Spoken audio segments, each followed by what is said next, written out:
బెడిసి కొట్టు. పార్వతి జ్యోతిషాన్ని నమ్ముతుంది. అందువల్లనే ఇంట్లో ఎన్ని ఇబ్బందులు వచ్చినా కొంత మనశ్శాంతిని పొందగలుగుతోంది. వాసంతి పార్వతి కూతురు. ఆమెకు పెళ్ళిడు వచ్చింది. కానీ ఎన్ని సంబంధాలు వచ్చినా ఒక్కటీ కుదరడం లేదు. అంతేకాదు, ఇంట్లో ఏ పని తలపెట్టినా ఏదో ఒక ఆటంకం ఎదురవుతోంది. వీటన్నిటికీ ఏదో కారణముందని ఆమె తను నమ్మే జ్యోతిష్కుడు రామాచారి వద్దకు వెళ్ళింది. ఆయన గ్రహబలం బాగోలేదని పూజలు జపాలు చెయ్యమని చెబితే అలాగే చేసింది.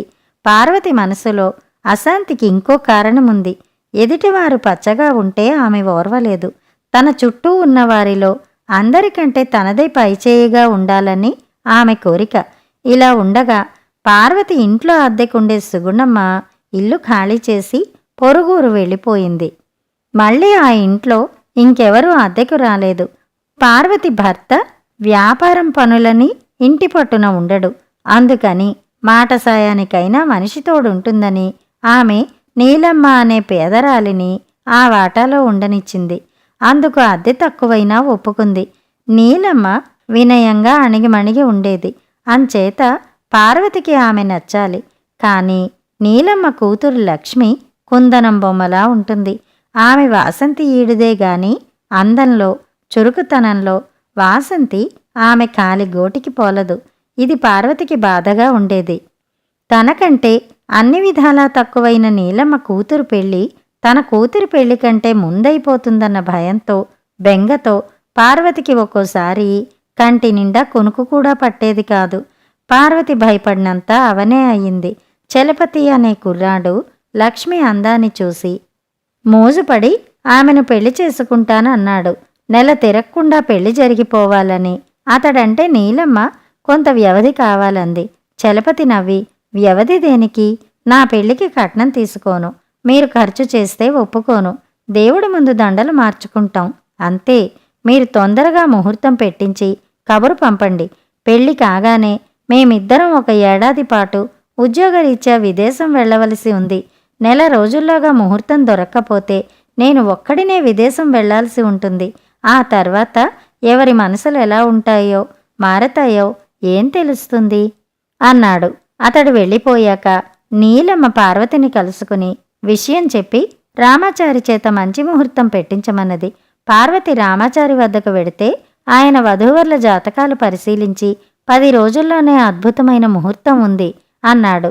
అయితే పార్వతి వెనక్కు వచ్చి రామాచారి చెప్పిన ముహూర్తం చెప్పి, నీ కూతురి జాతకం ప్రకారం ఇప్పట్లో ఏ ముహూర్తాలు లేవుట. ఏడాది తర్వాత పెళ్లి జరిగితేనే మంచిదని, ఈలోగా పెళ్లి జరిగితే వైధవ్యం తప్పదని జ్యోతిష్కుడన్నాడు. ఆ పైన నీ ఇష్టం అంటూ అబద్ధం చెప్పింది. నీలమ్మ నిట్టూర్చి, గ్రహబలం బాగుంటే మా జీవితాలు ఇలా ఎందుకుంటాయమ్మా? ఏం రాసిపెట్టి ఉంటే అదే జరుగుతుంది. జాతకాలు నమ్మి ఉపేక్షిస్తే ఇలాంటి సంబంధం మళ్ళీ దొరకదు అంటూ వరుడికి ముహూర్తం కబురు పంపింది.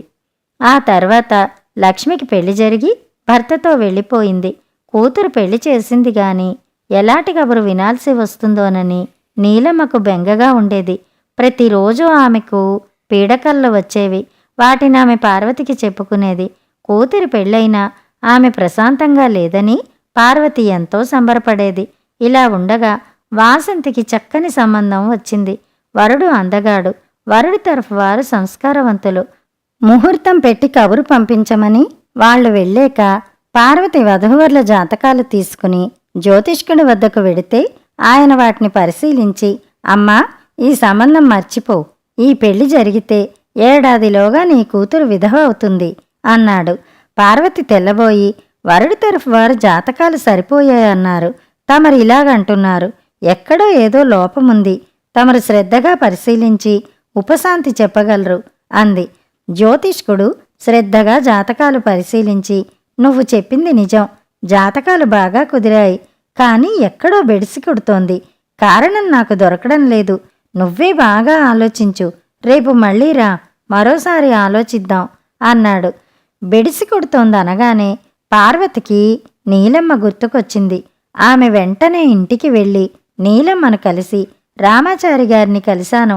నీ కూతురి జాతకం గురించి ఆయన ఇదివరలో చెప్పిందాన్ని తప్పుగా అర్థం చేసుకున్నట్టు తెలుసుకున్నాను.